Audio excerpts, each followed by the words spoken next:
Introducing the flying fish, or exocetidae. They jump out of the water to avoid predators. Although they don't really fly, they can glide for over 400 meters at 40 miles an hour. Their enlarged pectoral fins allow them to glide above the water's surface. For a fish to evolve to do this, they would have to get it right the first time. What I mean is, jumping out of the water without embellished pectoral fins at first would be pointless. The fish would be unlikely to get away, unless of course it was fully formed from the start. Darwinian evolutionists believe these fish are a good example of evolution.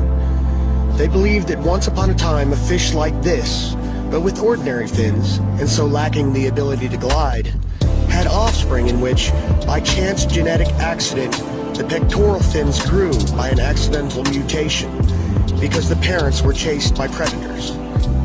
However, fossil record shows that the earliest known exocetidae had pectoral fins that were just as enlarged as those today.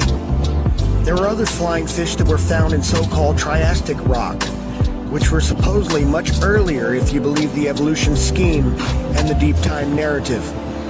This certainly adds up to bad news for those who believe in evolution of this particular fish.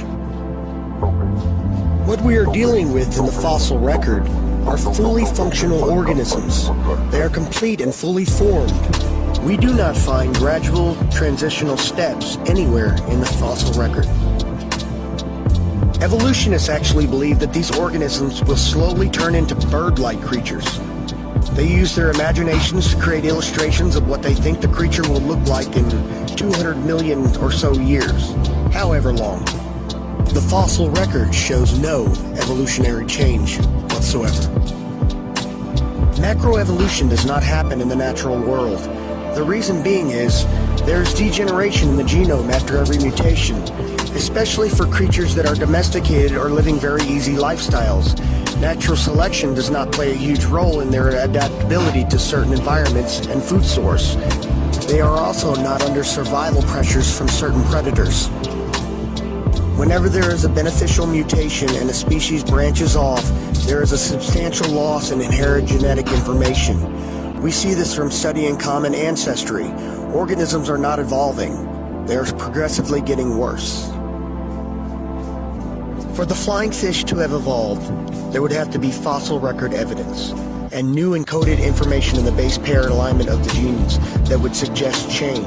And yet we find the creatures in the fossil record look identical to their modern-day counterparts, and there is no new genetic information taking us to an advanced level of evolution.